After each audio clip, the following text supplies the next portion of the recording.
Carvalho, tem a palavra, Sr. Deputado. Muito obrigado, Sr. Presidente. Muito obrigado, Sr. Dr. Carvalho Rodrigues, Dr. Vítor Paixão, Dra. Renata Pinto. Agradecer a vossa presença e da Sociedade Portuguesa de Hipertensão e, de facto, também reconhecer o elevado e muito útil trabalho que esta sociedade tem feito em prol da sociedade portuguesa e dos portugueses. Os portugueses consomem, de facto, o dobro do sal por dia do que é recomendado. São cerca de mais 30 toneladas de sal em excesso todos os dias. Representam qualquer coisa como 350 milhões de euros ano em medicamentos para doenças cardiocérebrovasculares, que são a primeira e a principal causa de morte em Portugal. É quase caso para dizer, como diziam os nossos avós, mais vale gastar no merceeiro do que na farmácia ou no médico. E é de facto, é um facto. Por isso, a OMS tem feito um trabalho e recomenda, como já foi dito, um nível de consumo de sal da população de menos de 5 gramas por pessoa por dia para a prevenção da doença cardiocérebrovascular. No entanto, quer a nível europeu, quer a nível do nosso país, a ingestão de sal está de facto muito acima ainda desta quantidade sugerida. Em Portugal, a quantidade de sal é sensivelmente o dobro e, por isso, torna-se, como é óbvio, urgente de começar a reduzir de forma progressiva a quantidade de sal na alimentação.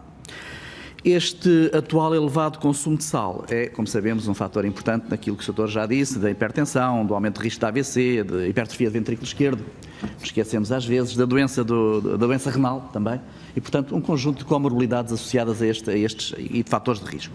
Portugal é mesmo um dos países da Europa que representa ou que tem uma maior taxa de mortalidade por acidentes vasculares cerebrais, sendo a hipertensão, como sabem, um dos fatores de risco desta situação. A necessidade de abordar esta questão existe, de facto, uma abordagem quer multidimensional, quer multifatorial, desde logo na composição dos produtos alimentares.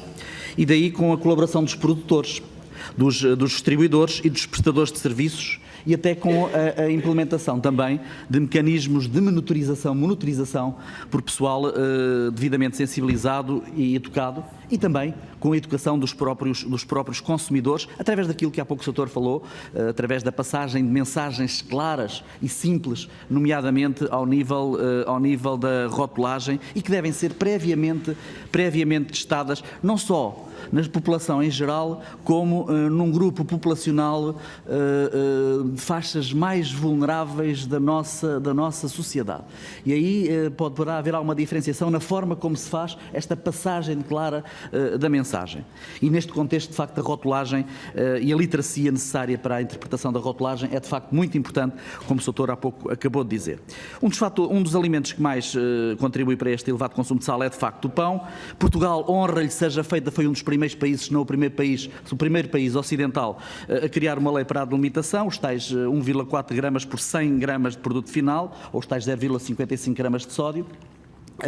Os 14 gramas, pronto,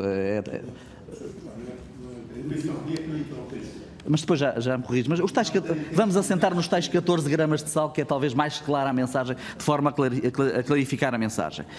Mas também dizer que, para além do pão, há um outro alimento muito importante, porque está na raiz cultural portuguesa, que é a sopa, onde normalmente nós, quando colocamos sal, não temos uma medida de sal para a sopa, é uma mãozada de sal na sopa e aí vai o sal para a sopa.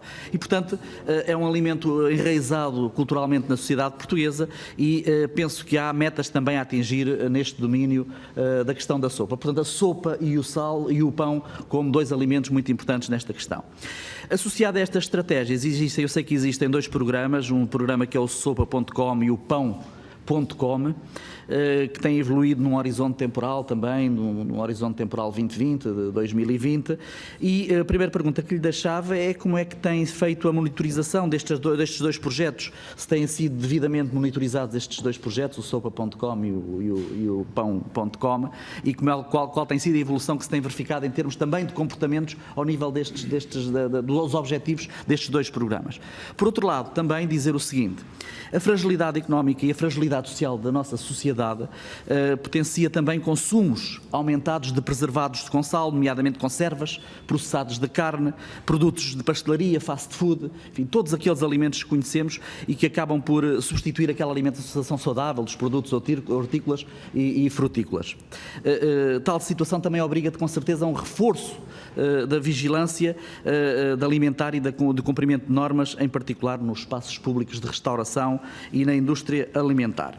E por isso o que eu queria dizer com isto é o seguinte, é que apesar de uma dicotomia entre uma boa e má alimentação não ser uma dimensão da carteira, é um facto, não é uma dimensão da carteira, mas reconhecemos que esta fragilidade ao nível das assimetrias sociais e de algumas franjas portuguesas sociais mais vulneráveis acaba por ser muito importante. E deixe-me dizer que este Governo tem olhado com muita atenção para esta questão das determinantes sociais, desde logo com a reposição dos rendimentos das famílias, que foi a primeira determinante social e que contribui, obviamente, para este tipo de questões. E, se me permitem relembrar também, ao contrário do anterior Governo, eu até relembro as palavras do Ministro da Economia, do anterior Ministro da Economia do anterior Governo, num célebre Conselho de Ministros, em que dizia que não seria criada qualquer taxa porque tal situação era um fantasma e uma ficção e cuja especulação só prejudicava o normal funcionamento da economia. Todos estamos, ipsis verbis, todos estamos lembrados desta citação de um anterior Ministro da Economia a propósito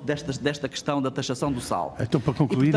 E, portanto, para concluir, eu queria dizer que este Governo proibiu a venda de alimentos com excesso de sal e açúcar nas máquinas de edifícios do SNS, lançou um grupo de trabalho para chegar a compromissos com o setor alimentar e teve como objetivo reduzir o consumo de alimentos com elevados teores de sal, açúcar e gorduras. O que lhe pergunto, concretamente, para terminar, é o seguinte: se tem havido evolução nos contactos com a indústria alimentar, no sentido de várias empresas no processamento se adaptarem a estas alterações, e se tem havido uma particular atenção nos hábitos alimentares destas franjas mais vulneráveis da sociedade portuguesa, nomeadamente na questão de literacia, persuasão e estímulos. Muito obrigado.